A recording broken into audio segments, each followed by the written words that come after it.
pour ma part, choisir et permettre que des données soient stockées hors de Suisse ou traitées hors de Suisse par des sociétés qui n'ont pas leur siège en Suisse, c'est suicidaire.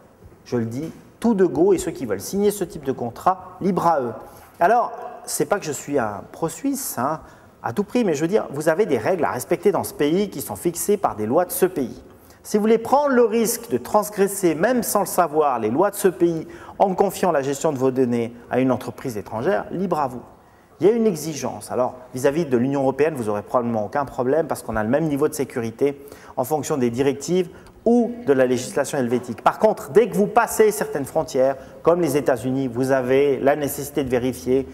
Il y a un principe, le safe harbor, le principe du port sûr, que ces données soient traitées selon les standards qu'on a chez nous. Et ça, peu de gens font la démarche. Donc, c'est pour ça que moi, je conseille toujours que les données soient traitées, stockées en Suisse par des entreprises suisses qu'on connaît.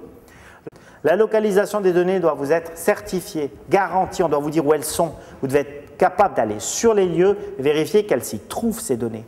Et c'est aussi votre rôle quand vous choisissez un prestataire. Et puis pour terminer, parce que charité bien ordonnée commence toujours par soi-même, vous pouvez avoir le plus beau cloud, quelque chose de fantastique, de sécurisé, etc. Le point faible, le maillon faible de tout le système, ça demeure l'interne. C'est-à-dire c'est la personne qui travaille chez vous. Parce que si cette personne-là, elle part avec sa petite clé USB, vous voyez, je vous en ai pris une parce que, je ne sais pas si je l'ai là, mais je devrais l'avoir là, normalement. Hein? Non, non, elle est dans ma valise. C'est une clé USB qui ressemble à aucune autre. Elle est sous une autre, on ne dirait pas que c'est une clé USB. Puis qu'elle vient, puis qu'elle arrive à rentrer dans l'ordinateur, prendre les données personnelles, partir sans que vous vous rendiez compte de rien, parce que personne n'a pensé à mettre en place un système de sécurité interne. Vous pouvez avoir le plus beau cloud du monde. En réalité, vos données personnelles vont disparaître du seul fait du point faible, du maillon faible à chaque fois. Ça, c'est un autre débat, le vol et la soustraction et la perte de données.